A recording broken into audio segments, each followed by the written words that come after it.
go for a tower trade-off then. Because if you run the Leshrac SD on the top lane, and Leshrac SD AA, pressure the top lane. And yeah, you get early points up in Edict, and you just force out the tower. The AA's got to go with him, obviously. So someone to defend the bottom. I'm not saying we could run something like what, a Coddle. No. I don't. It's just someone with some range spam that can get rid of the creep wave. Like, who else have we got left? I don't want to say SF, because that's just crazy. Well, he doesn't even need to destroy the creep wave. Like, if he loses a tower and they get another tower somewhere else, it's okay. Like, as long as they break even and they have the better scaling mid-late game, which they definitely do. Like, this is an all-in push strat from HellRaisers so far. I think almost no matter what hero they last pick, their late game is weaker than Navi's. Jakiro doesn't scale well, Undying doesn't scale well. Would it almost be possible then to just throw in like a quad lane? Like, if you want to push it, like grab yourself a Pugner and just push the towers even faster. Oh yeah, it's taken out in third. Which, that's good you mentioned it, because I wanted to talk about that, since I think Navi are banning this only because it's HellRaisers, because Dread plays that hero a lot and likes it, and I like Dread for it, because I think Pugner is a cool and underrated hero, and it's a good ban from Navi. Shows they've done some homework for this series. It would also be a way to escape out after you disrupted, if they're planning something like an arrow, or if it's just a little Shrek stun. Because my other mind went to Mirana. That's someone who can at least hold back and give you something. Like, even if you're just an arrow, you're giving something to your team. It's just not great, like, counter push. No, I don't know what the pick is for Navi. I mean, I like the idea of Coddle, but then you can't do those lanes. Then you have to do it differently. And right now, then you're basically going to run Coddle as a core, or you run the Ancient Apparition as a core. Yeah. Which can be okay, but this is probably not the game for it. I think now you pick Funnig, a safe laner who stands 1-on-3, if that's what you're expecting. If HellRaisers do something else, I feel like Navi have flexible heroes that can move around. And how would Timber do up against this lane? He could be okay. I don't think that's too bad. It's not great either, but it's someone that at least could survive. But it's still very dangerous. It's still very dangerous, because getting actually out of Ice Path might be a bit of a problem. Let's just go for Bristleback. He's tanky. He deals well with Undying. That's not a good lane for Bristle, though. No, it's oh my god, I hope I survive. Potentially they could just run a defensive trial lane. The Leshrac SD AA up against the Jakiro Dazzle Undying. That could backfire really hard, though. It can definitely work, but the problem is the way that lane works is that you disrupt into Lesh Stun and then you start using Chilling Touch attacks. Shallow Grave will buy enough time for that Tombstone to start wrecking, and you might find yourself maybe killing the target you went for, but then you end up losing 2 or 3 heroes to the Tombstone in the end. So, I don't know. I think maybe. Oh wait. Oh, we'll get to this in a sec. So, I think the Bristleback, if they put Bristle. So this is my personal opinion on the hero. He used to be played on the off lane. I think nowadays he's weak without farm, and if you put him safe lane, usually you get a good farm on the Bristleback, but this time if he's 1-on-3, not going to happen. I think any sort of tri-lane they put will lose to Undying, Dazzle, Jakiro with the current heroes.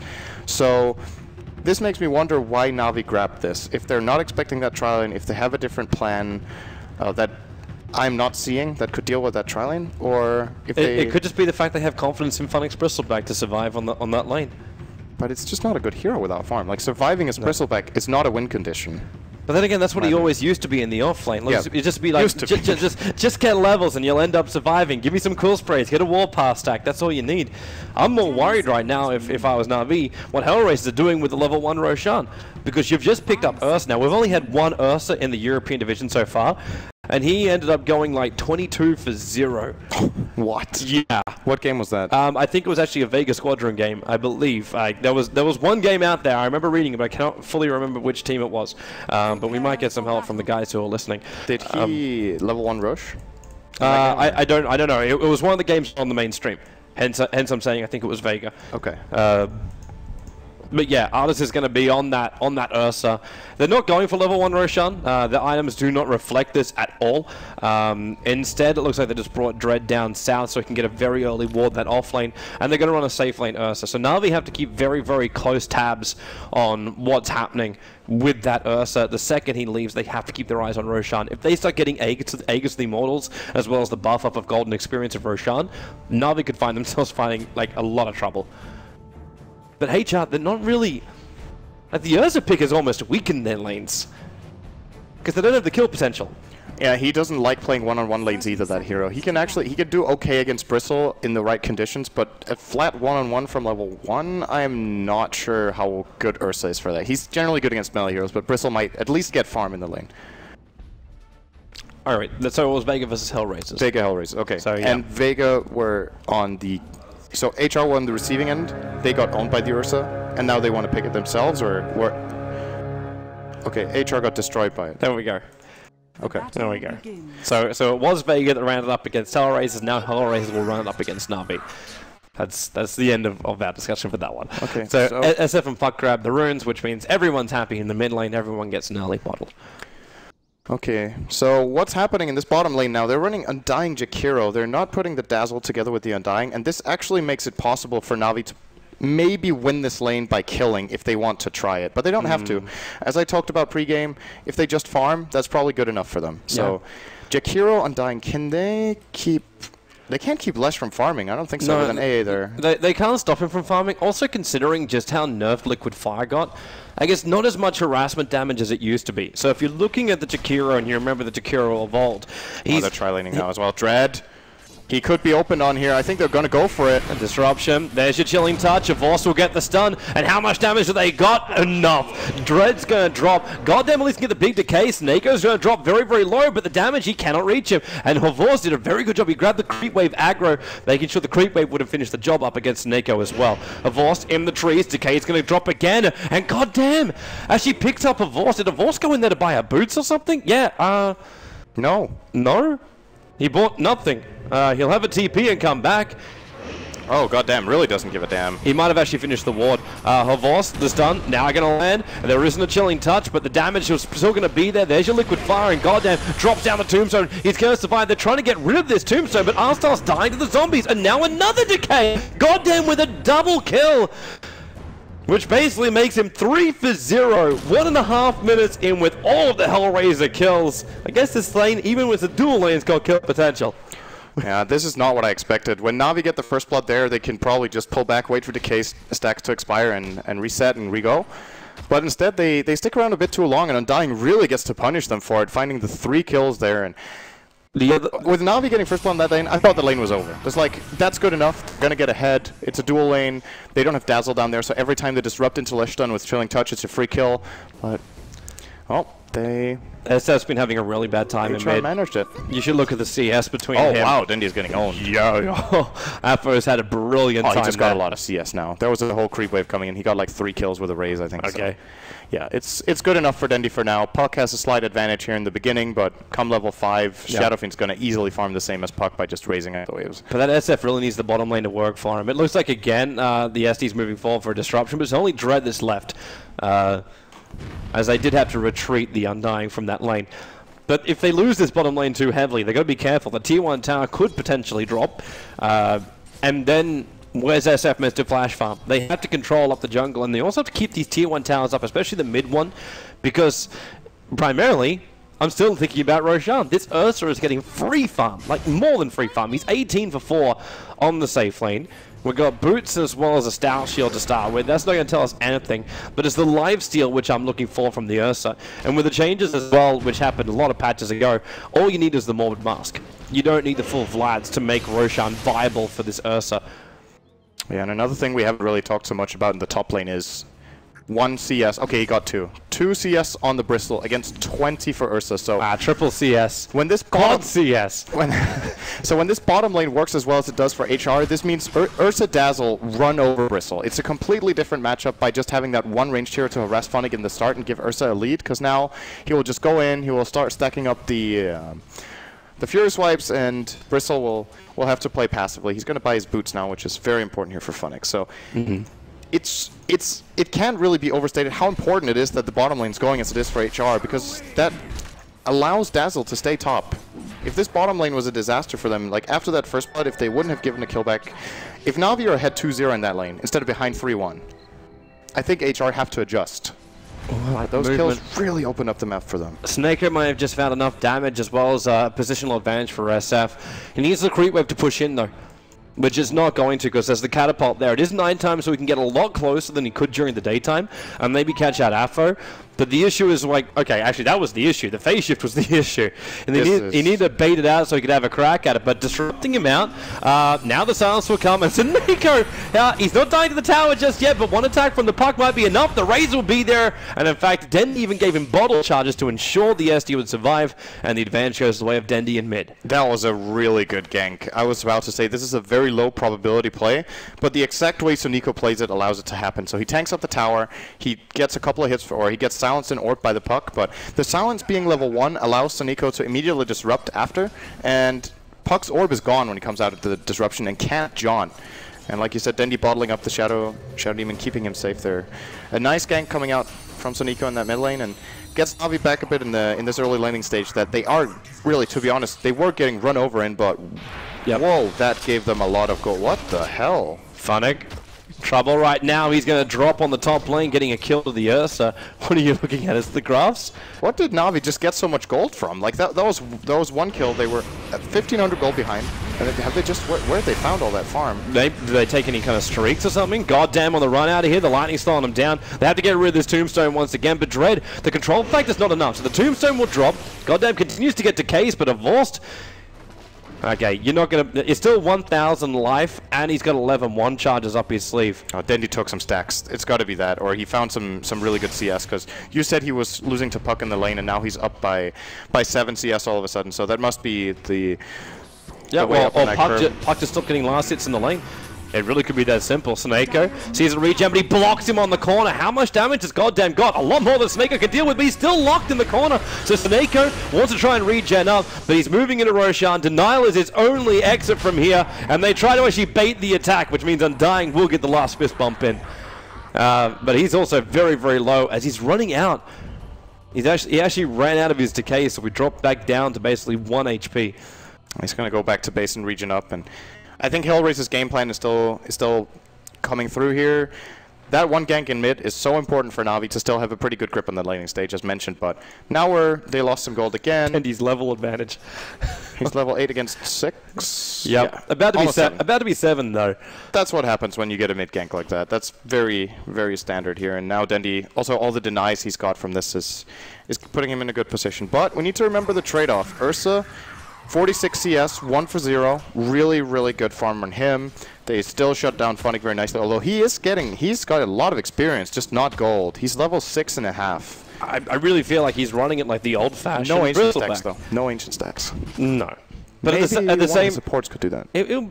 They're spending so much time on bottom lane making sure the Undying and Jakiro don't keep killing off their Lashrak. So it's kind of worth it for them. But this Bristleback's actually playing the top lane quite fun. So he moves close enough that the Ursa can attack him, and then turns his back so the Ursa doesn't do a lot of damage, and then core sprays.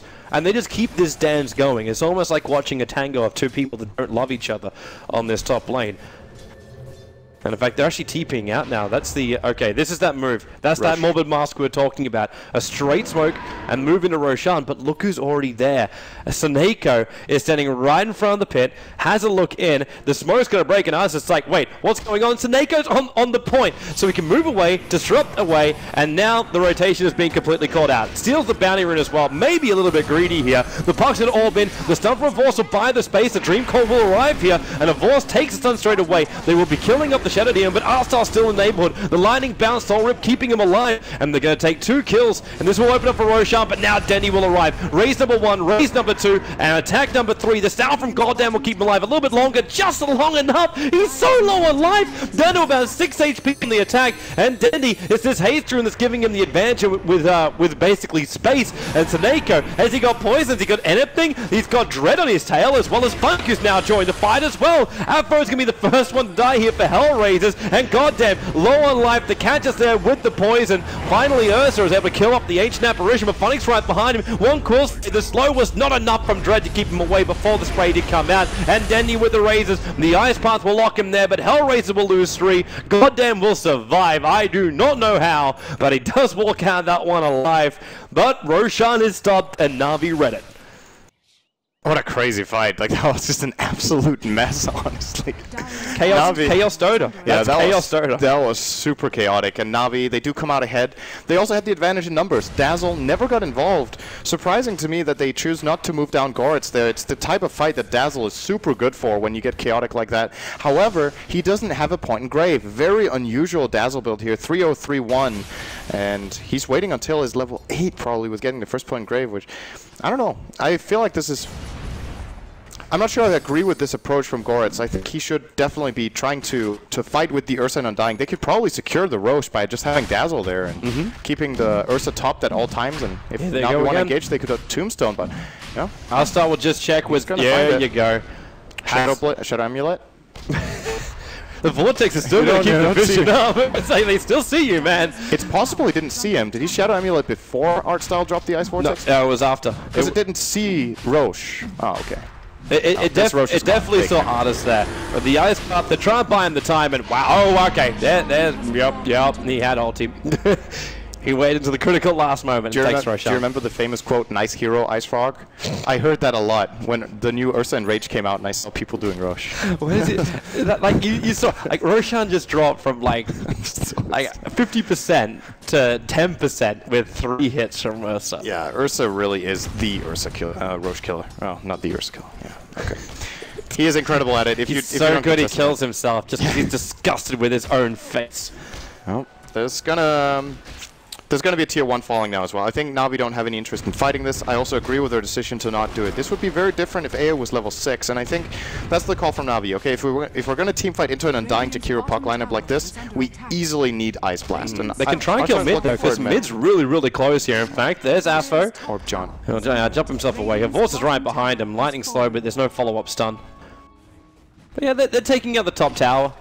Denny takes 2 raises and he'll take out the next creep wave, but with a lot of TPs coming in fact 3 of them arriving. Artist being the first one, no mana but Aegis. Yeah, they're not going to stop that.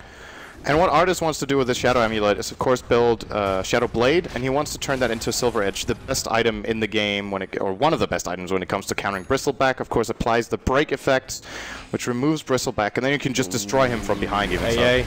Real trouble for him. The Dream Cold's got him controlled with the Rift as well as the Breathe Fire. They'll find 1 kill, but Snako throws the catcher out and Drake going to disrupt them as well. Only got 1 poison stack, but Denny's looking to obliterate him, and that's with the Requiem of Souls. There was the Macro Pyre coming out. Denny also, this problem about a Shadow Fiend who runs a mech, there's just not enough mana pool. So they couldn't heal up, but it doesn't matter anyway, they'll survive. Dire's structures are fortified. Oh, this is very unusual indeed. They're actually going to count Secret Shop cut off as well. He's even level 8, it's not even before level 8. Now level 8, he's skilled Wave again. So... Is that the puck that's running circles around him? I think it was. No, it was actually, goddamn, he just walked straight through 2 heroes of Na'Vi. I think Na'Vi should be really happy with tower training like this. They got the mid tier 1 for the top tier 1. They got a high impact tower for a low impact tower in that exchange. However, key item coming out on puck gets the Blink Dagger. Alpha Ninja doesn't have it on himself just yet. It's flying out on the courier. And they could have set up for a couple of nice team fights. Like you said though, Dendy has the mech. And this could be... This is a key item for sure, and it could win them a couple of fights, but Dread actually almost has his on the Jakiro even. Goodbye Outstyle. Right. That was 3 hits. 3 hits and a poison touch. I'm going to say Dazzle's physical attack was there too, but it didn't really count. And Art's getting his Shadow Blade. He's also sending out a Mango. Pretty interesting to do that so late, but he wants to make sure to solve his mana issues. He's sending out a Clarity first, as well as the Mango, so he can pop the Mango mid-fight. I like the idea of that item on Ursa a lot, by the way. I think a lot of the time when players get mangoes, they don't really use them that much or that well on their heroes, but for Ursa it can definitely be a difference maker. Oh man, he could just really solo kill some heroes now with his items. Yep. He's going to such an easy kill if Shadow Demon isn't there. He does actually have Earthshock though. Not a single point up on Earthshock, so there's no control from that. He'll have to rely on his enemy, on his teammates. But Dandy on the run out here. He's already got a couple of swipes. Ancient Blast coming in, hits very nicely. The death ulti from Dandy would be enough to ensure that R's going to trigger out here, but it's only the Aegis the Immortal. The Tombstone is still up, but now they have to get rid of it. The Undying Zombies are taking the attacks from the tower, which means Arlis can now just go to work. He's got his ulti available. The Shadow Blade's off cooldown in 2 seconds time. And without Denny, there's not enough repel damage for Na'Vi to defend this tier 1 tower. But Vorst still comes in close enough trying to do it. Gets tagged up by the Ice Path. And Na'Vi are trying to make this as difficult as possible, but the tower belongs to HellRaisers. Radiant's middle tower has fallen. They are looking really good in this game. They got so much money too, like the Jakiro. You got to support Jakiro that just picked up a full mech. 14 minutes in. I think it's actually support Undying. They're playing Jakiro as the position 3 in this game, but it's still a really good time. It's just because Undying got 4 kills. Yeah, but he was the support in the lane, so Jakiro with 37 CS. He's almost got the same as the Bristle. It's not great, but it's good enough for the Jakiro for now. And does not really have the mana pool to support this mech all that well, though. Has 6 on the wand for now, and he will probably need to use that very effectively in the next fight, as well as show up to the fight with mana, else he can't even cast all his array of spells as well as the mech here. Looking for, obviously, a Yule's next for Dread. Seems to be the best item on Jakiro nowadays. If you go back 2 years, that was probably almost never grabbed, but it really is extremely good on that here. Oh, Vost. He didn't even know. He had no idea. But I think he would have got away anyway, because the stun would have killed the wave and he was running away. So, and Arts does still not have any points in Earthshock, which means a hero like Lesh is not even a free... it should still be a free kill. I guess he can kill him before Host even gets the spell off. On second thought, yeah, he should be fine for that. Yeah. Well, he's looking for something top, but nothing is happening. Especially if he can get the maim. Yep. Doesn't have that yet, though, but no. It's not going to take too long before he has the completed Silver Edge. The item was changed a bit after the first patch, I think, in terms of cost. The recipe was increased by, I think, 300. Made it a little bit more expensive, but at the rate that Ursa is farming, it's so easy for him to get that extra cash. Bristleback is currently being surrounded on top, but at the same time, it's like, where do you want to go? You can go top, or you can have a crack over on mid, and that's exactly where Goddamn's looking. The poison from Snako. We'll scout him out for now. But now we have some important information here from the ward they have with their own Ancients. They know where Ursa is. They are going to be able to guess the rotation from that. Even putting a secondary ward here is the Shadow Demon Soniko. And they're not ready to fight, though. SF is currently on bot rune. So you can see him moving over, but Denny's got to be able to TP in. How close is Denny to BKB? That's quite a bit to go. 1,700 gold missing. He just needs time. He really just needs time. Like, Na'Vi just lightning spam, poison spam, squirrel spam, whatever spam you've got. Just throw it out and keep that creep wave away from the tier 2 tower. But Drake can keep doing this. Like, it's actually quite stupid that a Jakiro could do this, because the backdoor protection is not coming up for this. Well, Phonic protection is coming up, so he doesn't want to go again. Yeah, he's had enough. It's intimidating him here a bit. He's going to start to lose his life if he's not careful. That decay just starts kicking in a little bit more, and they did move Ursa down to bottom lane. So Ursa's still having a little bit of fun trying to farm up too. I think HR have realized they can just siege this with a Jakiro. They do not require the Ursa to do this. Yeah, I was about to say I really like this play from them, that they're rotating the Ursa away and looking for the Dandy Shadow Fiend if he can. If he can sniff him out here with his Shadow Blade as well as Enrage, you could probably kill him off. If they also realize that DD's in top river. Maybe he can't actually. Dandy's 4 levels above him and has a mech. I actually don't think he's gonna be able to get him. They're just harassing Phonic. That's all that is. Phonic is a punching bag. That's all he wants to be, is a punching bag. And with the Vanguard as well as the Buckler, he's okay to be such a thing. That Courier is about to scout out the DD rune. I was wondering how long this will take. Actually, he's a little bit too far off. He didn't actually see the DD rune. Oh, they're going to go and got him now, maybe. No. They thought about it. He does have a Glimmer Cape, though. So going on him is pointless. It's pretty difficult. Unless he walks to the east. Because the Sentry Ward coverage, and that's almost like a sadder thing. The Sentry Ward coverage right now is just out of range of that ward, which is sitting on the lane. In fact, both of them, in fact. Oh, AA ult. This is some good harassment from Artstyle. Hits 3. And the lightning. Wow, this is really, really a lot of damage. HR are going to have to pull back, wait for that to expire, use the mech, Shadow Wave. It's going to come out now. And, well, looks like nothing... now it looks like nothing even happened. It's like watching a stalemate in chess, but there's currently 2 queens that are just having their own personal battle on the other side of the map. And until they come in, now they're going to see it. So Dendy, raise 1, raise 2, and attack, and Alice might regret this decision, because he can't walk up that hill. Not while the Sentry Ward is there. Dendy has the vision advantage, and that's why he's trying to play from these Sentry Wards as well. Goddamn's on the run, back to the Secret Shop. And HR could move over, but where's the extra help? Here it comes in from Avos, but the Ice Path from Dread perfectly controlling him as well as Funnick, and Avos will drop almost instantly. The two moves in the neighborhood, then he gets the requisite souls up, but Ars wants to start fighting as well. But are they really wanting to do this underneath the Undying Tombstone? The answer is obviously no, but with dual breath, Denny may have no choice. He's trying to run away as quick as he possibly can, but he's about to die. Avos finally arrives back in again with the lightning, turning on the pulse. He's able to bring down that Ursa. Finally, he can do such a thing. In fact, it was actually the SD that got the kill, but he cannot actually find the Puck. Running around inside the tree line, the rest of his team is busy elsewhere. Puck is stuck in an orb away. Avos cannot stop this, so the only other battle position they've got is going to be Gorak. Funnick chasing him down. And it ends up being a 2-for, was that only 2-for-1 trade in that entire fight? 2-for-2. Lesh respawned really early because of the Bloodstone, so he lost quite a bit there. I think he might have suicided. He did, so a fairly good trade for Na'Vi, to be honest. They gained some gold and some experience. Of course, they do trade 2 Bloodstone charges, but probably worth it in the end. Didn't lose their tower even with that fight breaking out. Yeah, it's not that bad, really. But how far did it push Denny back from his BKB? Because that's probably a bigger question. He's pretty close to it. It's 1 or 2 minutes of farm as well. FNNJ. Whoops. Thanks to Nico. Dendy does not have a Yule, so he can't stop this TP. Nope. And it's a really good distraction. Big boy's back. Artez will, let's count the seconds. 1, 2. Once he turns the ulti on. Once he turns the ulti on. Okay. Everything's stacked. He might not even do it. He doesn't need to do it. He could, okay. 1, 2, 3. Yeah. Is this even Dota? That's pretty good. That's a level 1 ult, by the way. Now it's level 2. But he's got his Silver Edge. He's got his casual lifesteal because they also gave him all the bonus orb effects. So, yeah. Life is really great for this Ursa. You can understand how we got like 20 kills for Vega. And the reason why HR is now playing it. Funnick gotta be careful.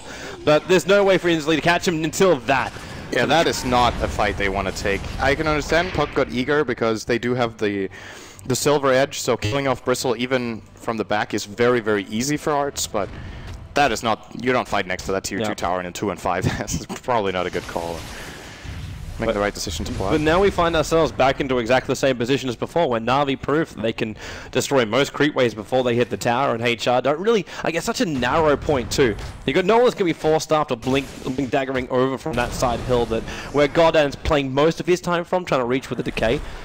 So it's quite difficult for HR to get the initiation. You drop a tombstone, but now they're going to mop up the creep wave, and Funnick's coming in for the tombstone. Actually hit twice into it, but Artis, he's so deep, he's trying to burn off as much as he can with the Aegis Immortal, the Ice Blast, hitting nicely onto HellRaisers, and now the Aegis is finally going to go down. Denny moves forward, they get rid of the tombstone, and this Ursa is on the wrong side of the tracks. Wants to run away, but he's being cold-feeded, purged, everything else they've got, and HellRaisers, maybe it is just too deep. Denny with the BKB, Gorak going to TP himself away to safety with his own shallow grave. That'll keep him alive, but they'll lose the Jakira, and as you said, he's the core in this game, so you did just get 2 cores, you lost your tower, but you just took a fight and you burned the Aegis the Immortal. Yeah, that was way, way, way too aggressive from the Ursa. It was unnecessary. I think he wanted to go in and pressure to keep the tombstone safe, but I honestly think they didn't even need to do it, and now they just played very cool. They Demonic purged the Ursa on the first life and shut him down. He even uses the Enrage on the first life, which I think was kind of a waste. And then when he comes back, he's just an easy, easy kill. It was still crazy to see how split up that fight was. Like, you had your tier 2 tower, and then you had the tombstone. And then the rest of HR was on top of that. No one else was near the Ursa. He ran down there practically by himself with a couple of Undying. Goddamn, it was really nice knowing you, but you are, in fact, sir, dead. Glimmer, Sentry Ward. No, he can't be protected. The Purge as well as the Ice Blast was on him. He was not surviving. He was Ice Blasted, yeah. Yeah. Because, so here's... What's weird to me is that HR are running this kind of... I guess we can agree this is a push strat, right? They are definitely looking to push towers. They are not building a pipe. And the Ice Blast and Lightning Storm is eating them alive every single fight. And it seems like no one is working on that key item. The obvious pick would be Dread, but I think he wants the Yules. He just got a cloak for himself, and that's all. Is there really no other hero on that lineup that could be getting a pipe? Is my question. The Puck is prioritizing... It's Undying and Jakira. Undying and Jakira are your 2 potential pipe creators. That's it. I think Puck could have got one. It would have been really though. He wouldn't have had it yet though, but you need his control, and he's building the right armor. He needs the Aghanim Scepter ulti from him, so that the Bristleback and the SF just can't break free and move wherever they want. Because really, what stuns is left for HR? They got nothing apart from the damage of Ursa that's going to go through that immunity. So where is the control factor? But I'm still worried for HR that even with this Ags now, it's starting to be too late. Yeah. Na'Vi are getting the key items. Even when they're coiled up, it's a great way of securing Ursa a target's a hit, but they have Demonic Purge, which is like the best ability in the game against Ursa at all stages. It doesn't matter how farmed he is, Enrage can't break it. You just slow him down, and you kite and wait. And if there's a problem even then, you could just get a Ghost Scepter. And the rest of HR, they don't have damage, so they probably just stay alive. For a push lineup, they're actually losing the trade now. They had to deny their Tier 1 tower on bottom. They lost their Tier 1 tower on top because while they're doing that, while Na'Vi were pushing up bottom, Funnick soloed the top Tier 1 tower. He's using the perfect amount of damage, which is a crap ton, with the Bristleback to take out the tower, and now the second one drops. So you've just traded 2 towers for the price of 1, and you're not ready to push up high ground because you're still very concerned about what the Bristleback can do to your own base. They're watching Dendi move down, who's now going to find a DD rune to bottle up. But he needs to get out of here. He's in a very, very rough position. But his Observer Ward's going to watch the rest of HellRaisers running after him. He's just going to run off to the right. They will see him now and ping him out, but, well, maybe if he starts pushing up this way. Nah, they're still not interested. Their Observer Ward's still a little bit too down, isn't it? It's on the other side. Yeah, it's on the other side. It sees into the river. Yeah. But, all right, now they're going to see him moving into the jungle. But the second they try and go for him, then he sees them. Like the 2 angles that they can move, he'll see. The only way they won't see is if there's smoke. And are they actually running around with a gem now on that SD? Because they just dewarded one of the dire Observer Wards. Yeah, they are. So now HR's going to go dark on the map, which is probably even more dangerous. You're already worried about being kited, but now you're going to worry about what's sitting in your fog of war. You don't know what strength Na'Vi has behind them when you want to jump. And actually, is there even a jump? Like, Puck is the only hero that could potentially jump, and that's it. Like, Ursa can't keep up. You're talking about him getting cut off from Demonic Purge. He's got no Blink Dagger. He's going Silver Edge and BKB, so he has to walk into the fight. I was about to say, this is probably a mistake. It's difficult being Ursa in this kind of game. You really want the Silver Edge against Bristle. Yep. But the Blink is just such, in my opinion, still an essential part of playing that hero. It's difficult for you to get in. You can try to go in with the invisibility, obviously, but if Na'Vi are aware and they put True Sight down, whenever you're looking for the engage, you just get Demonic Purged, and you get kited all fight long. So if he doesn't get a blink, I have a hard time seeing him go in. He will get the BKB first. Art style. Pick a target. Nico. Pick a target. Pick a target. That's all the wrong targets, and they'll use the Dream Coil. Now, this is fine if Seneko dies. This is perfectly alright. If anyone else dies from Na'Vi, it's not as great. And, well, this might be happening. Funnick, I think he's got his BKB by now, and he'll try to run away. Actually, no, he does not. He went for a Sarge instead, but the Ice Blast hitting perfectly from R-Style. Dendi, Requiem, no one's in range for that. So they're all going to run themselves away. The Tombstone will at least be mopped up, but the Ice Blast keeping HellRaisers from reinitiating in. And in fact, Dendi just keeps the chase going. He triggered his double damage rune, so he wants to be able to fight, and he's going to find an opening. It's going to be Gorik. Now, Gorik, pick your timing here.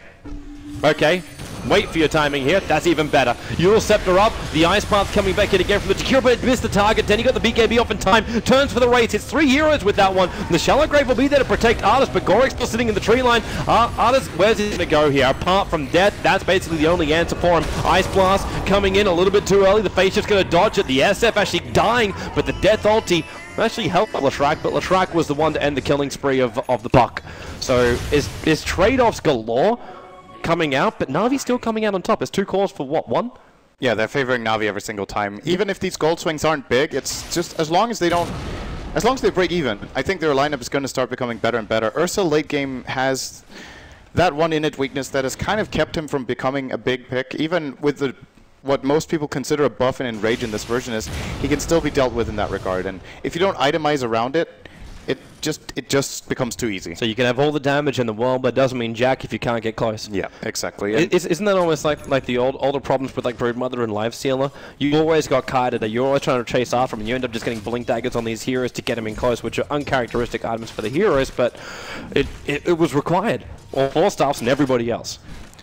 Yeah, that's the other thing. Even when he gets a blink dagger, what if Na'Vi start getting 4 staffs? Then they can still kite him. It's just, it's it's the problem that a lot of melee carries have, and most of them have a way of compensating for it. Ursa does not. So itemization is the only way of staying on your target, and whenever it's itemization, you can always counter-itemize very easily. Whereas heroes that already have some sort of natural way of keeping up, if they have that natural way and a mobility item, then you need to itemize twice as hard. But the amount of investment you need to make to counter Ursa, it's really not that expensive, it's actually. Not. They already did it. Oh, he might find someone? Nope. They already did it by doing one thing. Remember, the gem is over on the SE. He starts with a Force, but it looks like the Force has a Ghost Scepter, and now they're actually going to use potentially the Heaven's Halberd over on Arthur, so he cannot attack anything. That's what Funnick is carrying around, and the reason why he bought it. So the Ursa fires up with all of his damage, so now even if he does get in range, he can't attack. He keeps getting disarmed, and until he finishes the BKB, it's not possible. But he's died 3 times in, what, the last 5 minutes? He's never getting any closer to that last recipe. That's all he needs. They need to give him space. It's almost like they have to stop fighting. Yeah.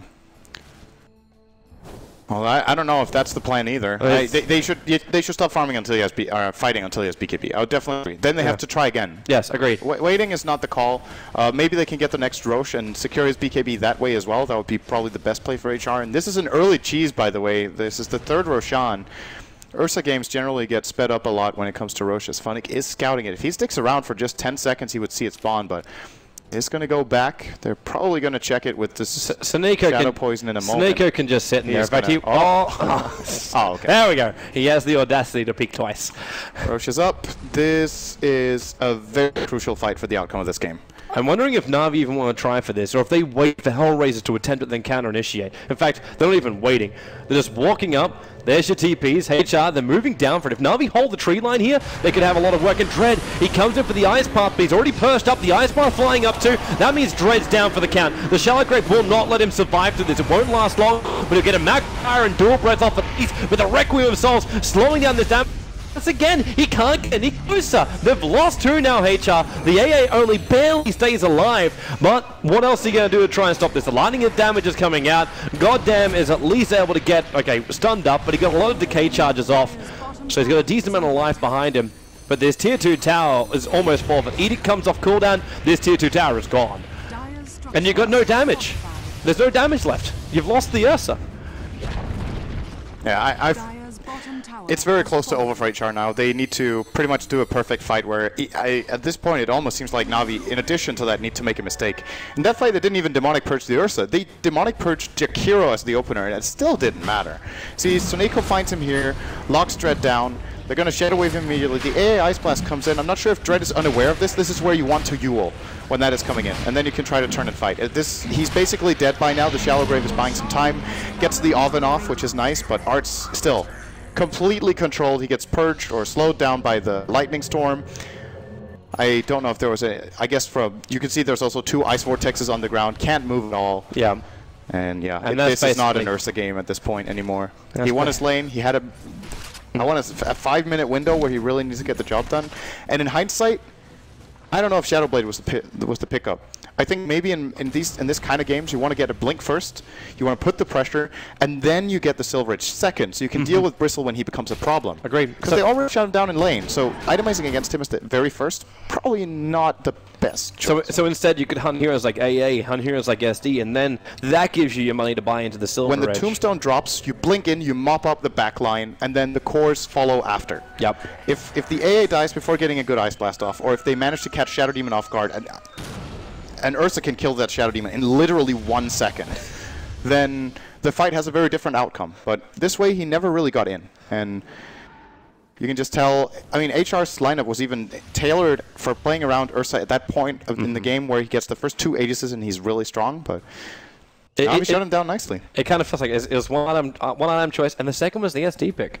Yeah. That purge has just crippled him, and now being so far behind the items, there's just nothing more to be done. He can't attack ever. You can't attack a Force with a Ghost Scepter.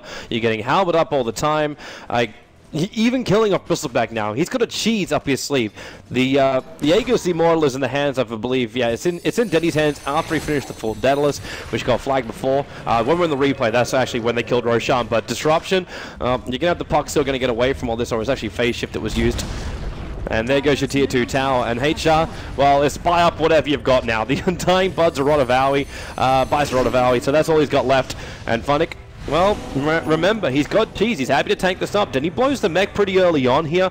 He doesn't have a lot of mana behind him, but at the same time, he's sitting on a regeneration rune. They take out the tower. The SF will get that one. Maybe he'll use a couple of rays to mop up the creep wave, then trigger that regen, so he's got the mana back again shortly. But they take the tier 3 tower, and they're under no pressure, Na'Vi, to finish this. I actually think they could just go again. With Aegis and Cheese, the win chance of HR in this is 100% reliant on Ursa.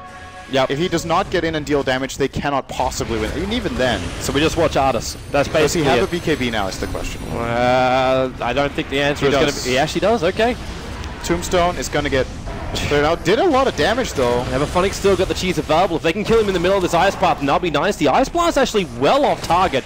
And goddamn, just Glimmer keeps himself away. Funnick did get the cheese off. Then the Disruption came out too. The Requiem of Souls was in the middle of that, but the Dream Course forcing Na'Vi to find inside that Macro Pyre. And Funnick, he's almost dead. That Ice Path is going to help him to do it. So down goes Funnick. The mid-ranks are still not dead. Havorce was doing some work, but it's just not enough. The Crimson Guard is activated, but that's only going to help him run away here. There's still a large amount of mana, and he does have that Aghanim Scepter Pulse Nova. So be very careful about running in close towards Havorce, especially Denny. The damage is still terrible, terrible level.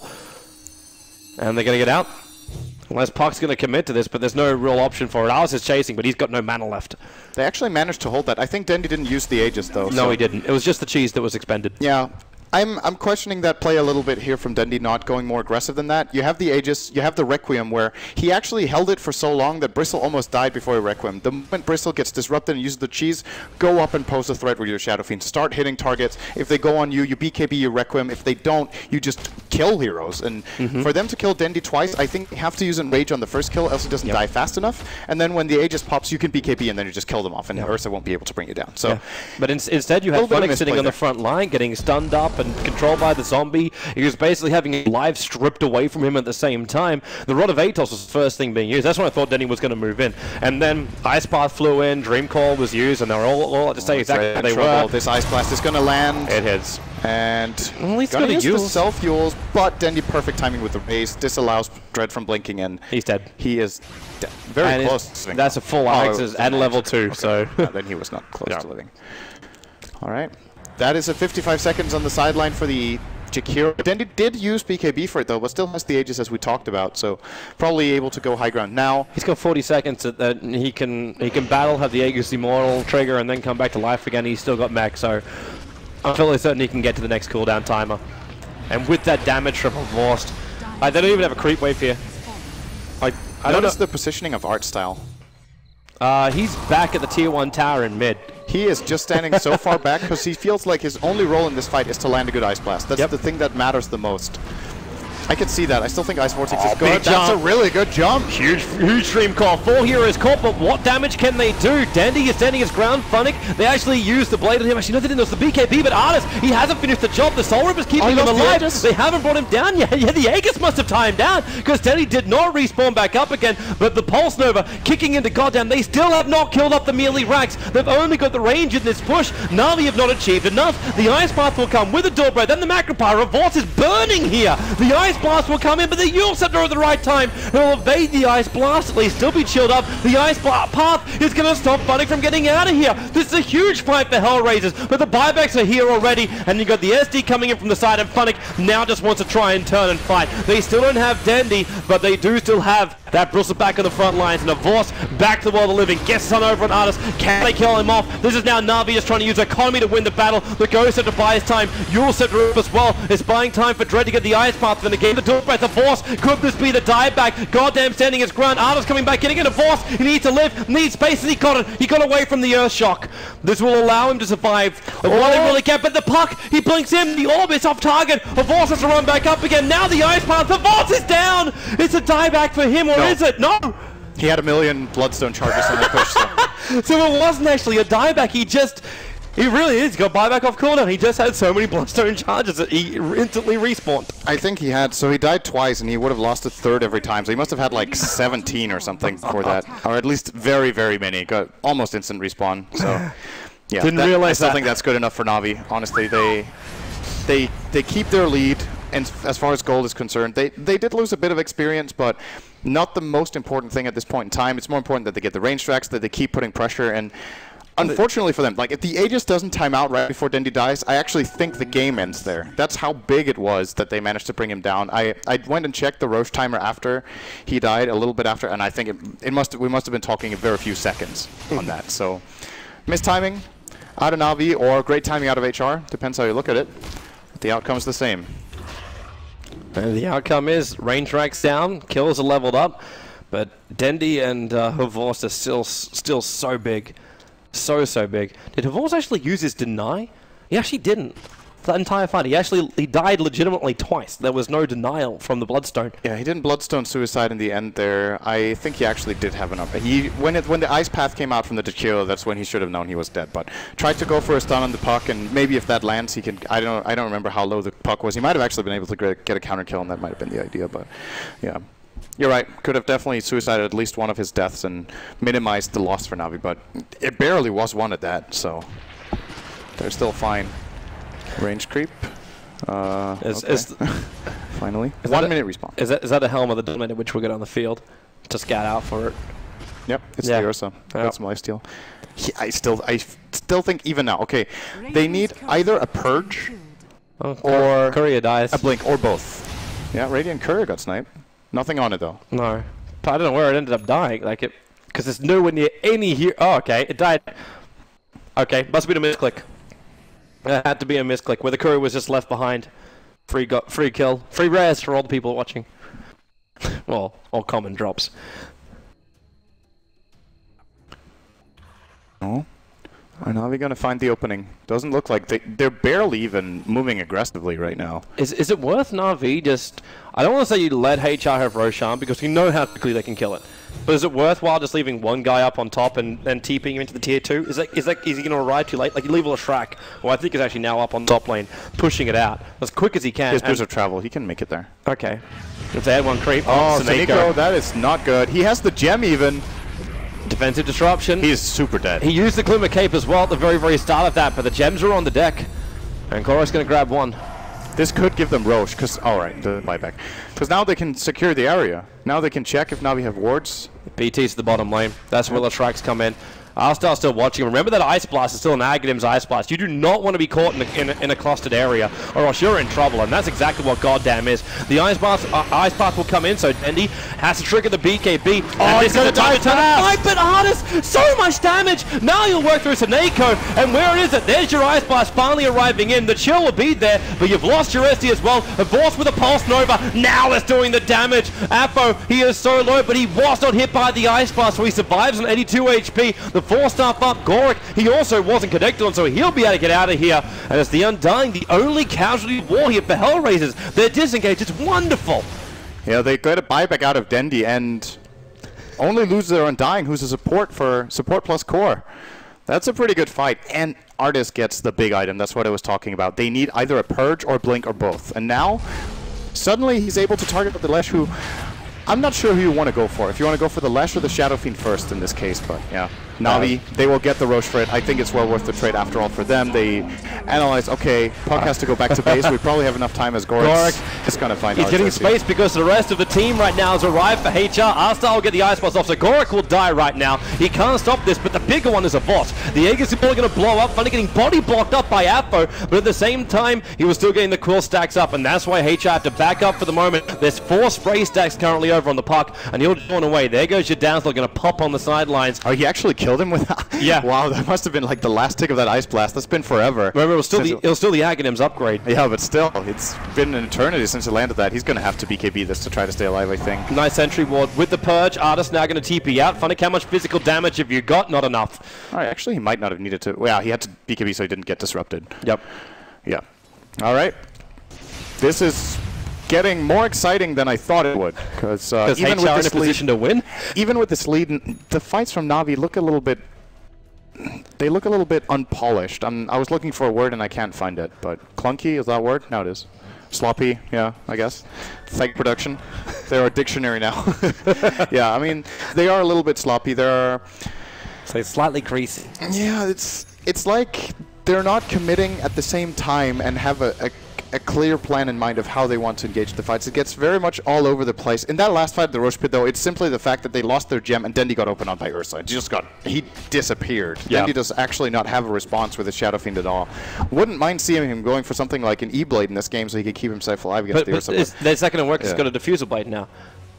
Yeah, that's true. But then it depends on the timing, but yeah, right. It's probably not good enough. Maybe Butterfly will be a lot of EHP against the Ursa. Potentially then Dendi just has to sit a little bit further back. Let a Vorse go in, because a Vorse can trigger off his Ghost Scepter, and then use the Diffusal Blade, then you can E-Blade.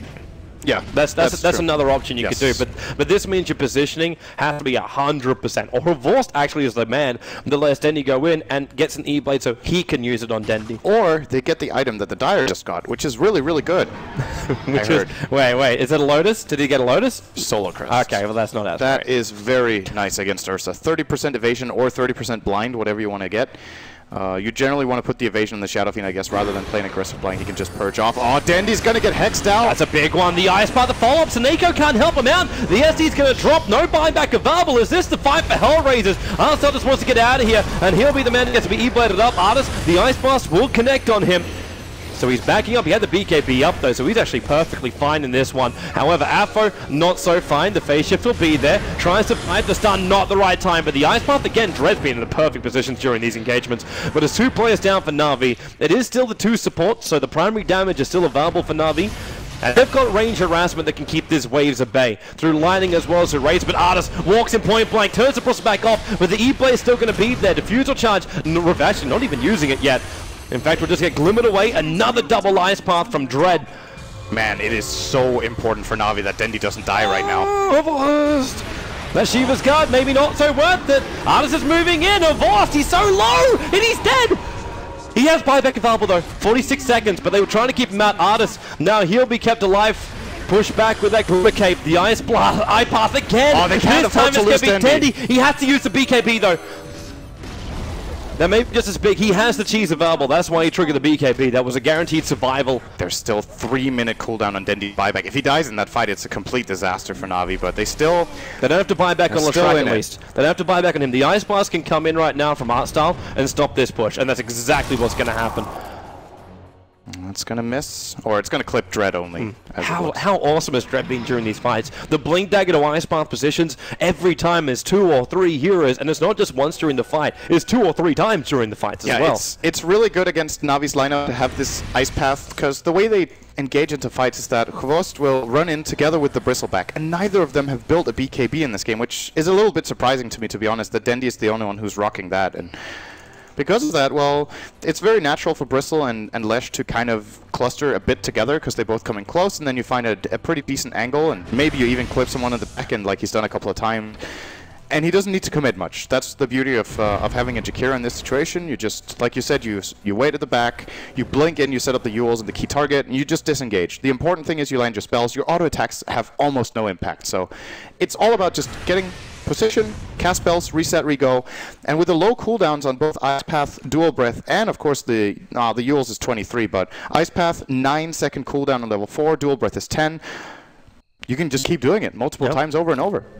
Considering how long these fights are going, yeah, time and time again. Dread is going to go buy a Hex very soon. I was wondering if he would consider selling Tranquils and getting Guardian Greaves for his team. I still do think it's a very good item. Even in the late game when heroes get low, all that armor can be very useful against Bristleback and Shadow Fiend. Not so much against the Lesh though, so maybe that's the thought, or they just think Hex is better. We've got a long time until Roshan spawns up. It's going to be just after 51:30 that Roshan will be back to the world of the living. Actually, sorry, at 50:30 is when he'll be back. So it's actually not as long as I thought. Like, it's still going to be like halfway through his timer. But the SF's now going in for Butterfly, and a 5-man smoke from HR.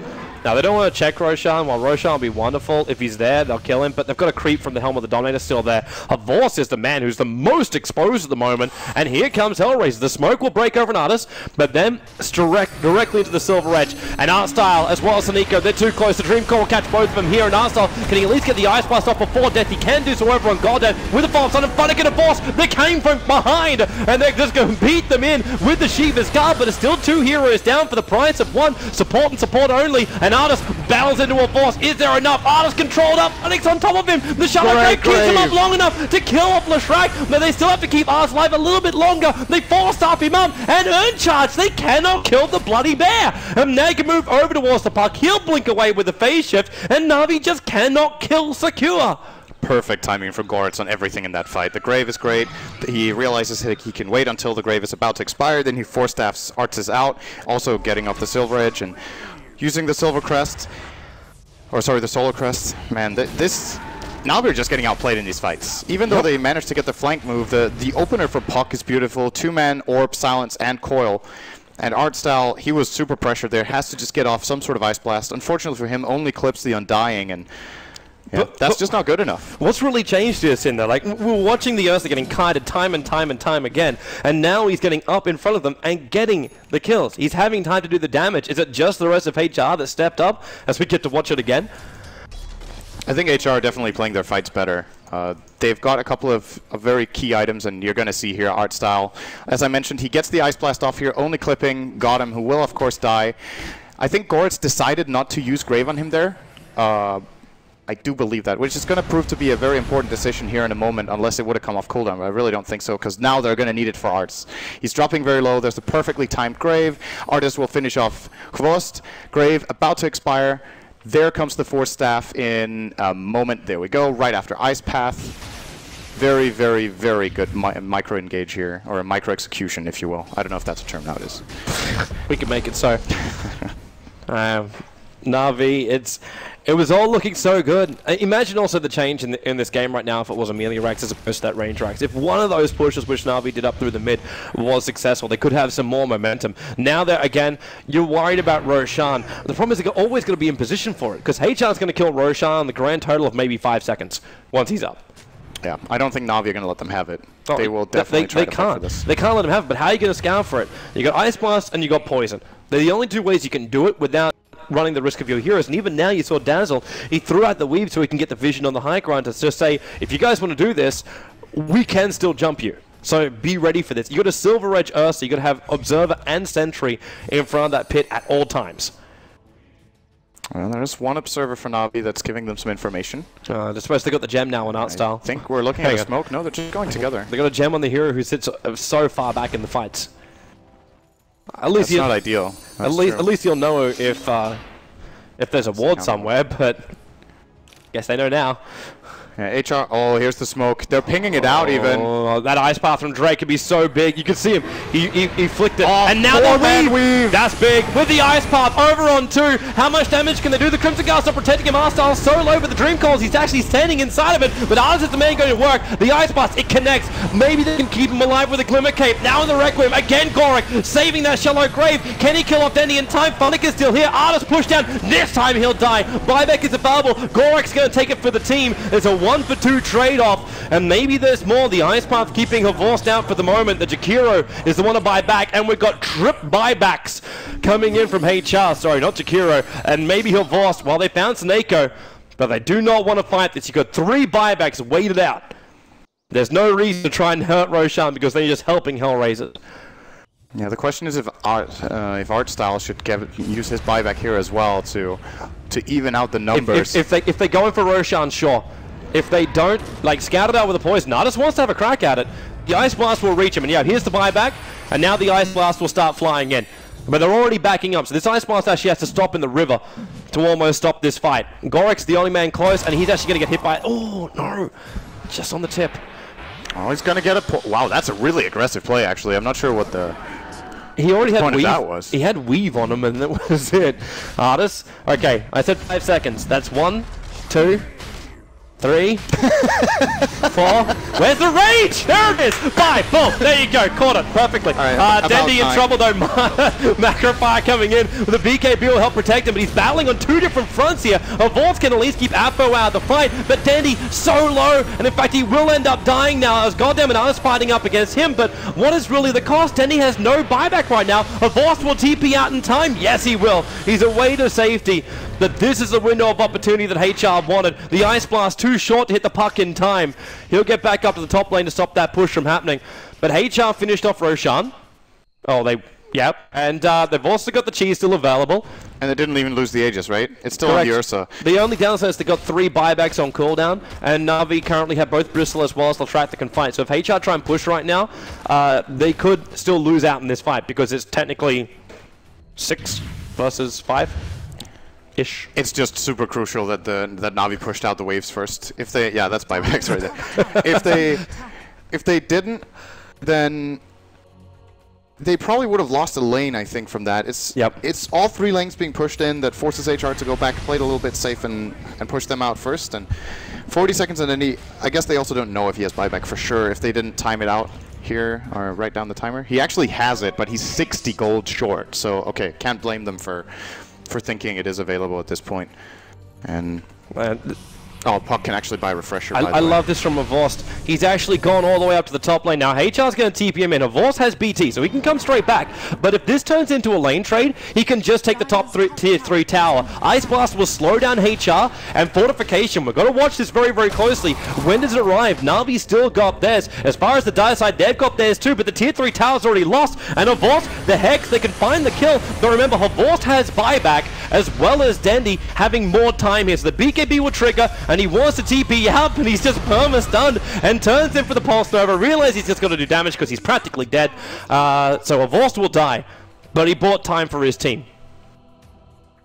Yeah, I'm not sure if that's worth it, really. He gives a lot of golden experience over still, and with the trade he got, how much? Oh, he actually almost got the tower, so yeah, maybe it was worth it. Did he force out the glyph too? No. He did not use the glyph. That's both teams actually held glyph. Both teams held glyph through the fight. But we've got 4 buybacks on cooldown. But still at the same time, the end result is like there's only 2 buybacks available for both sides. So money's just not there. It's a very tense moment. And well, Puck has picked up his Refresher. So we've got 2 Aghanim's Dream Coils, 2 Hexes, 2 Tread Switches. It's pretty strong. Funnick.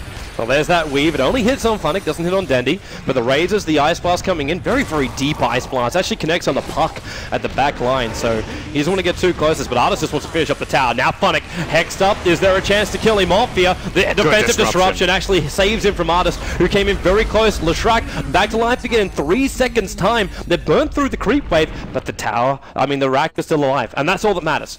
I actually don't even know if that really matters anymore. Are we at a point now where you can even go for a GG push? I think lane of racks is not the end of the world when you're 55 minutes in, especially because neither team has really good split push or any sort of global pressure that... Like if it was a side racks, then maybe it would help with like a delay. You could stop the push from coming in because like someone's got to TP back to defend it. Yeah, or if they had something like a Nature's Prophet or any sort of hero that is just exceptionally good at this. But then again, Leshrac could just deal with it for now because he's got BT. So he's decent. Well, he's good. Let's be honest. He's definitely good at taking towers, but just pulse novas a couple of times and you got to come back. Yeah. The Edict will, if he comes in on the top lane, if he gets in there with a split push and he Edicts, he will get the tower and probably the range Drax with that. Of course, not the best of damage against, apart from against buildings, but it should still be enough if he positions himself well. But the thing is, like, if you're at a creep where that's already reached that top tower, it's got momentum behind it. So you're probably looking at a couple of range creeps behind it or some good meat shields. So with the Pulse Nova, you can mop out the creep wave. So the creep wave can still do the work and you can TP back. Yeah. Like, it's not a guaranteed Rax, but it at least means HR feel pressured during the fight and being distracted during the fight by, am I actually getting backdoored right now? I say backdoored. Is there a hero inside of my base killing off what I love? Like, then that has to come. I love building. You gotta protect what you love, Sind. Protect what you love. Love the barracks. They're great. I would love them more if I could customize them. That's probably coming at some point. Like barracks effigies or something like that. I don't know. I don't know. Maybe not. As long as it's not, well, the best barracks is golden. Like, let's move away from that. I'm starting to get a lot of gold in the game. That's true. Let's just change it up a little bit. 4-man smoke. Dendi's not involved in this. So there is an observer wall that's watching Dendi move out. Now, are we actually going to take a 5-man 5 out here? It's not for Roshan. Roshan is not available right now. So both teams are willing to fight away from their own base. Now, buyback-wise, there's still 3 available. If that creep wave's pushing up through the mid, then Na'Vi... Actually, do they have the advantage? Because Jakiro's got BTs, but he's currently on cooldown. How many BTs do we have overall? So we've got BTs on Artis as well as over on Dread. In comparison to Na'Vi, you've only got one set of BTs over on Havost. Yeah, so they're probably a little bit better controlling the map right now as a result of that.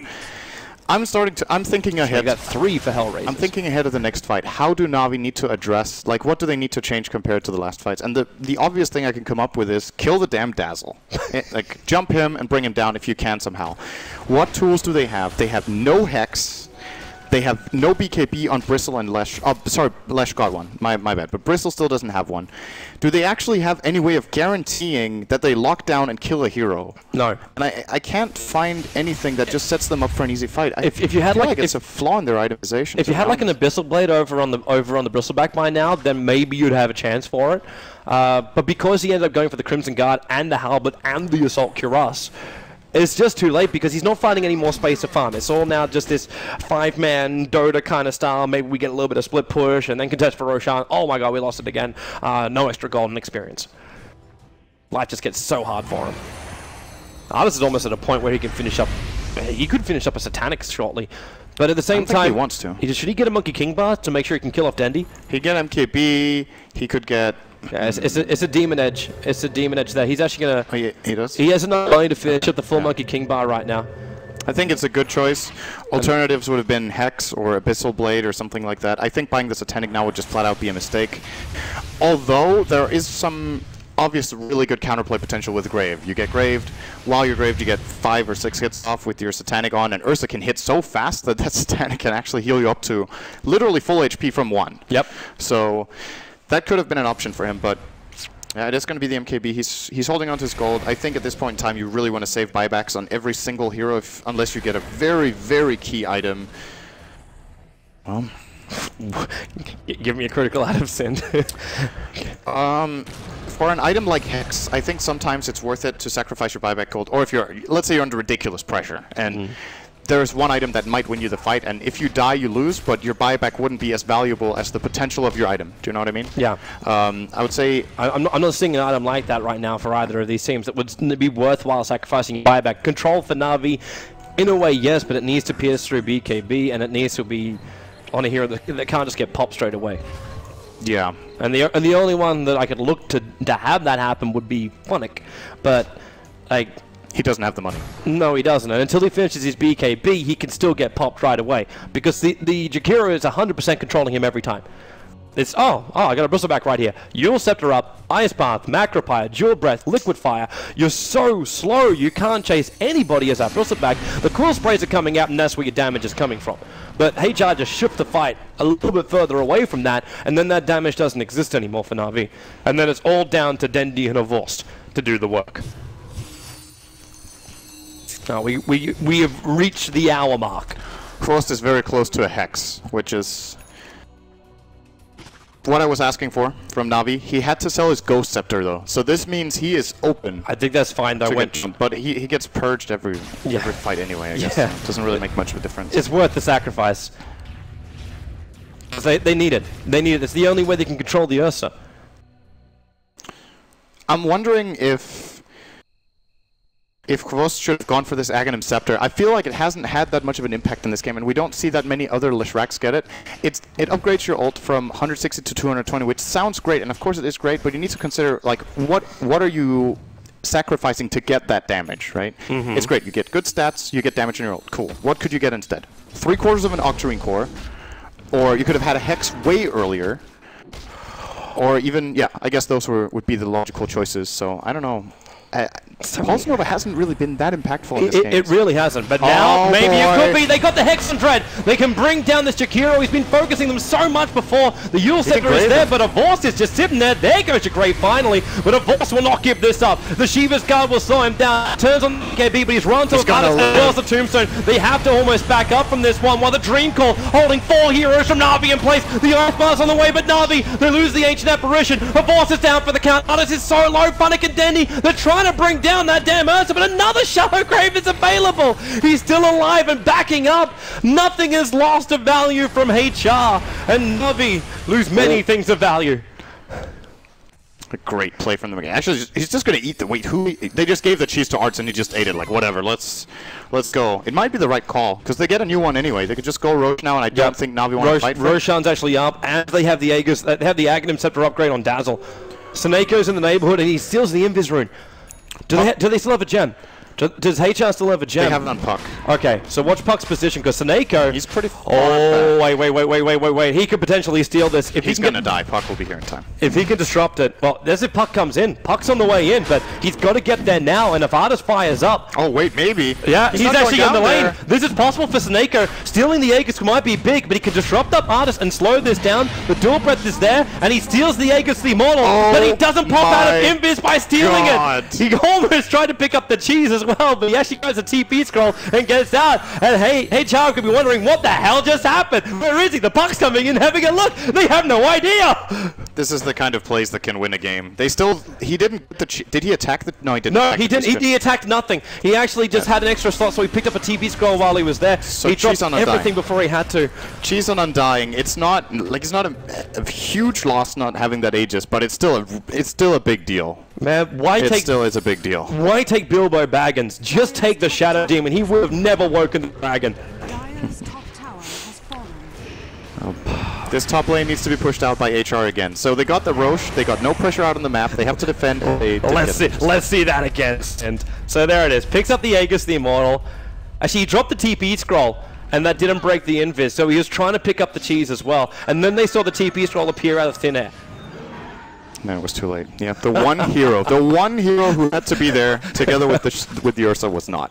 Well, bottom lane, this will be an opening now on Funnick. They start up, and there is no bristle to his back. He actually doesn't have buyback either. You're right. He's out of gold. Na'Vi's got to return. Everyone has to return and stall this up for 80 seconds. It's the only way. They can't Lost his hexed up mid. Boots of travel level 2. He's up on Dread.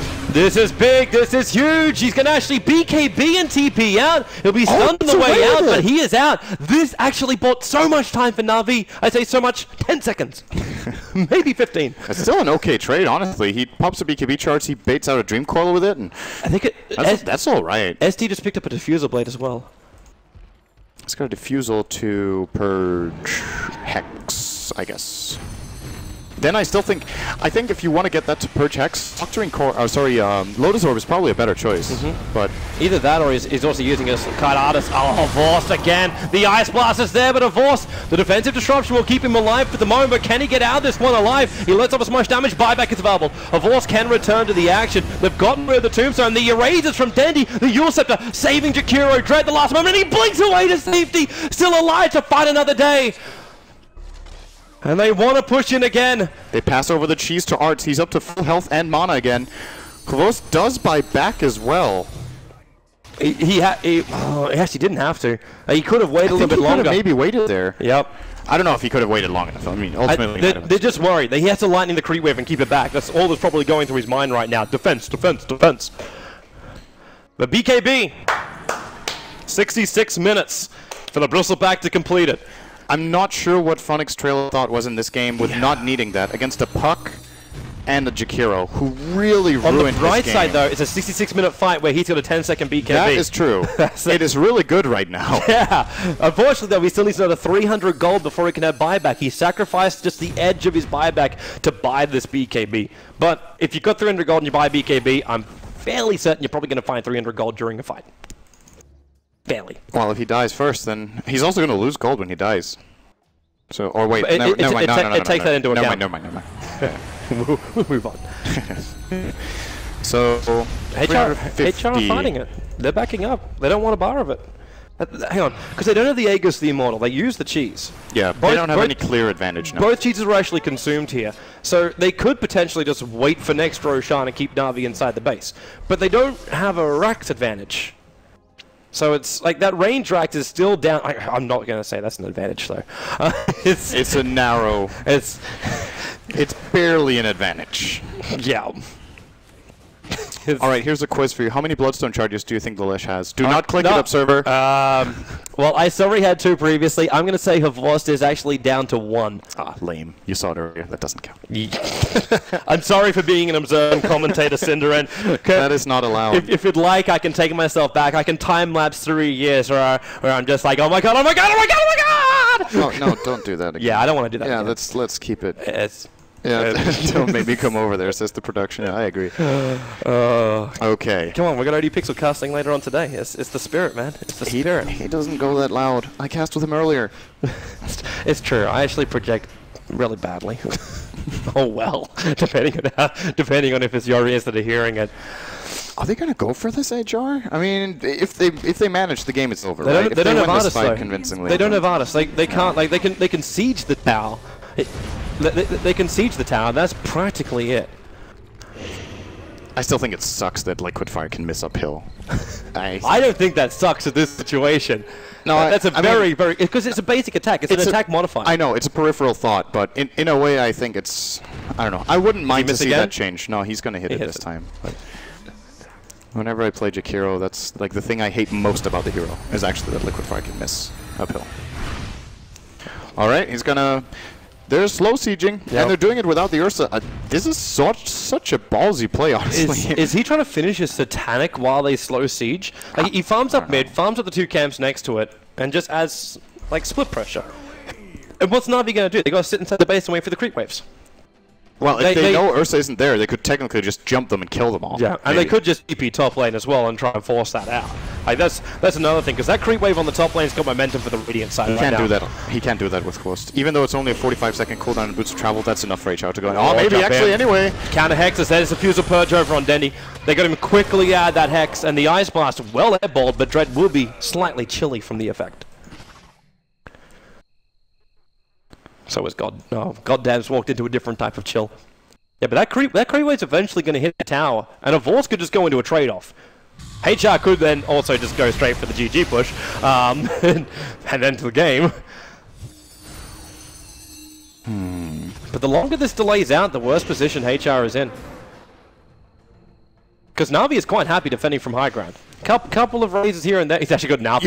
You know, that's what I said earlier, but I feel like they're just... Like, the longer the wait, the more likely it is they make a mistake and get caught. It's HR with all the map control and the pressure. They will inevitably force that Na'Vi down to the next Rosh. And if Na'Vi are pushed in on all lanes, they probably can't even make it on time. And if they try for it, there's a really big risk they get caught out of position. And to be honest with you, HR have outplayed Na'Vi in the last 45 minutes. Like, they've simply just played better. In every single fight, their coordination is better, their spell usage is better, they have the better itemization as well. And this graph is pretty much a very clear indication of how the game has gone from one side to the other. That one might be a little bit clearer than the other one. That the sharper rise and sharper fall for the net worth. With that said, though, now we just need one good fight. Like it's a very, very close game, and when you go into this super late game phase, one single misplay can cost so much more than in the early game. It puts a lot of pressure on the players. But, oh my god, these HR heroes are so rich. Like, what's the current gold on these heroes? That's ridiculous. 6.7, 6.9, 6.4. They should all have the upgraded BTs as well, because you got that on Puck as well as over on Ursa. They've both got the double BTs. I think we're entering Moonshard territory for the Puck. Nah, he still has some way to go. For the Puck. He's getting E-Blade in a moment. The Puck can buy a Mjolnir and give the Lightning Shield to the Ursa. I think E-Blade is better. Which is what he's going for. I think that was the right call here. But the E-Blade won't control the Bristleback. It's going to control SF is one, but you still get the Diffusal Blade from the ST. So he can use his Purge aggressively, and he can also use it defensively. It's such a hybrid item that can... He has a Refresher too. Like, if it becomes a problem and he gets Purge, he has double Refresh and do it again. Although Shadow Demon does have 2 Purges as well. His Diffusal and his ult. Vorce has had enough of this, and wow! Did they just like send Ice Rog a bag of mangoes? Was that 1 second? That was not even 1 second, dude. that was like 0 seconds. It's taking longer to kill Roshan than it actually took for him to spawn. That's just so good for HR. Did that make sense? It did. Let's say it did. The extra timer. If you want to do it that way. If you want to get smart, Alec. Oh, he bought a Moonshard? Nom nom. Who? Ursa. Yeah, he just consumed it. 60 attack speed. The Helm of the Dominator currently on the courier. It's only so we control the Alpha so we could watch for Roshan. That was basically the only reason for it. Yeah. I didn't actually know this is how it works, that if you drop your Helm of the Dominator, it still works for your hero, but it does. So he can put that on the courier and keep his wolf, which there's pretty high chance that his wolf gets killed, but until then, that damage aura is really good. Let's watch the defense. There's not enough money for both the supports from Na'Vi to buy back, but everybody from HellRaisers can buy back. Dazzle, well, he can probably buy back. I don't think he'll have enough money for his BTs when he does it, though, so he can't come directly back to the fight, but his job is to sit the backlines anyway. Goddamn's probably the man I would probably feel is at most risk, but he's walking around with Shiva's Glimmer, Rod of Atos, as well as extra cheese. And here comes that BT, and yep, Dread way too far up.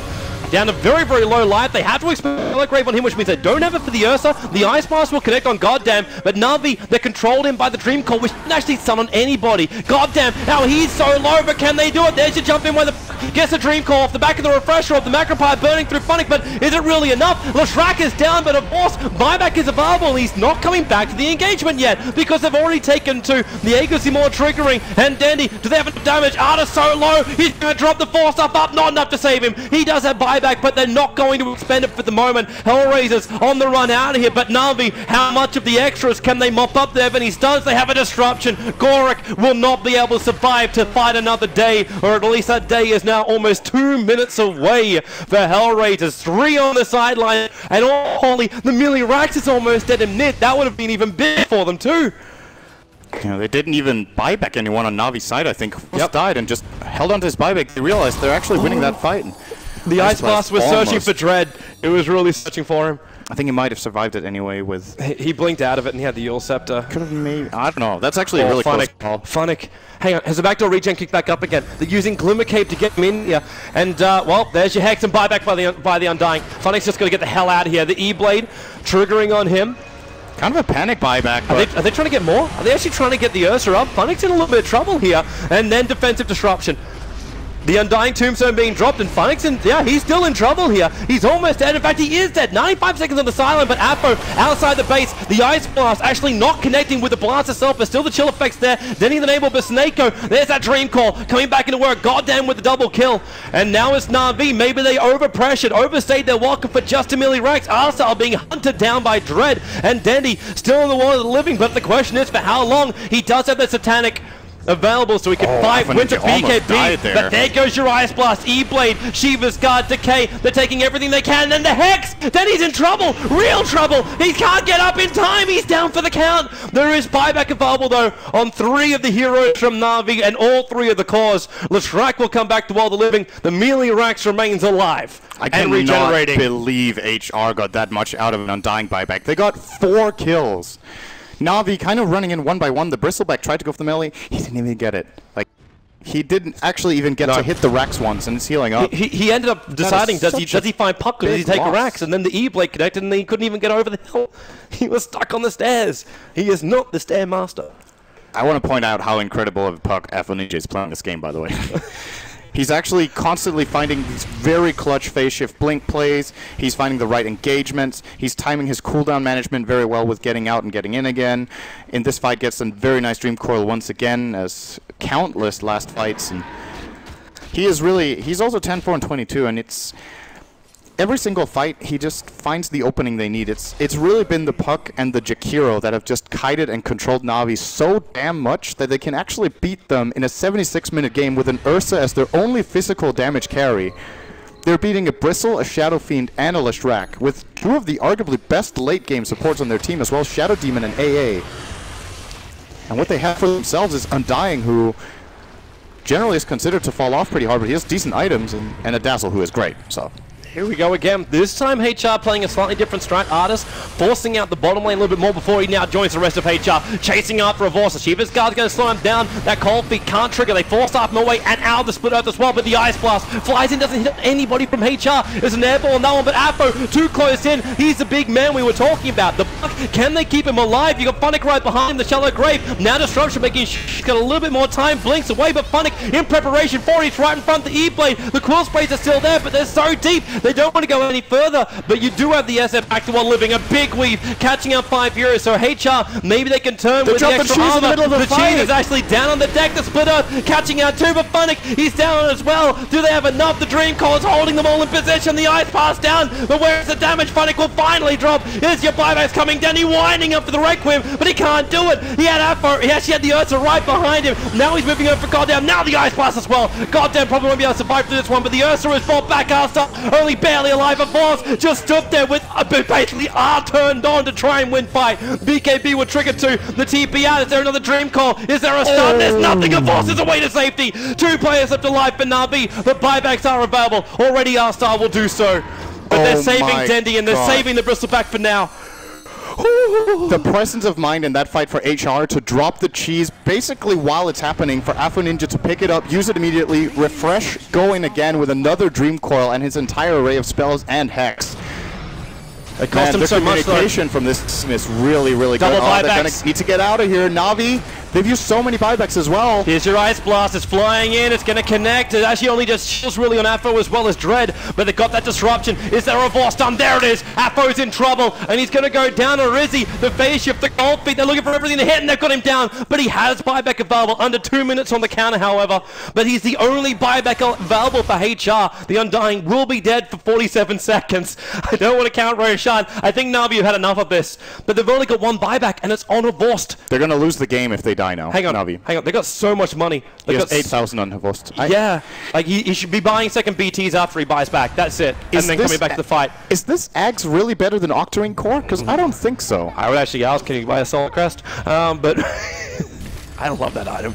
But now, Funnick, can they finally bring down this melee racks? Fortification, well, it is available for HR, I believe. Yeah, it is. They can actually slow this one down. 13 seconds until Undying's back in the world of the living. Dendi buying up a Scythe device. It actually came in on the Courier right now, so he's got an extra disable up against that Ursa when he jumps in R-Style, caught by the R-Spark Dread, and they have to defensively disrupt him. Macro Pyre, no, he's going to try and dual breath, and they Glimmer Cape away. There's just a gem for some reason sitting on the deck. And Saniko will now grab 1 for each. Whoa, you do not want to be doing that. Get the hell out of there. They can turn. They have the high ground. Dread jumps up. The Dream Call only catching 1. A Force triggers off the BKB in time. The Ice Blast is going to be on all 4 of them. HR in a lot of trouble. The Macro Pie is still doing the work, but they've lost the puck. That's a dieback for him. He's got nowhere to come back to a living. Artist, he's trying to bring down Funnick, but Funnick with the back turn, running up high. The Ice Blast all him, but at what cost? Defensive disruption. Actually going to save the life. Saneko keeping his core alive. There's 2 down for HellRaisers at the moment, and maybe they got enough. Dread's on the run. Saneko right behind him. He can't keep up, but he has a Fusel Blade charge. They avoid the Ice Path. Prediction coming until he walks straight back into it. Now it's Korik. Havos, they need to make sure he does not die here. They got the other Hex. Korik came back in again. The Dazzle's on the sideline. Dread will join him in a moment. The Ice Path doesn't on anyone. The dual press not enough to kill off Funnick. 4 euros down for HellRaisers. Na'Vi, GG is the call. 80 minutes it takes, but Na'Vi will finally put HellRaisers into the ground, dead and buried, with a 2-0 victory, keeping their hopes of the TI5 qualifier, European #1 slot alive, and potentially #2 as well. Woo! That was an incredible. I mean, it was an incredible game with incredible plays and incredible mistakes and everything. This is what makes the most entertaining games to watch. But holy. I mean, I don't know where to start and where to end with the analysis of this game. There's just so many things happening. All in all,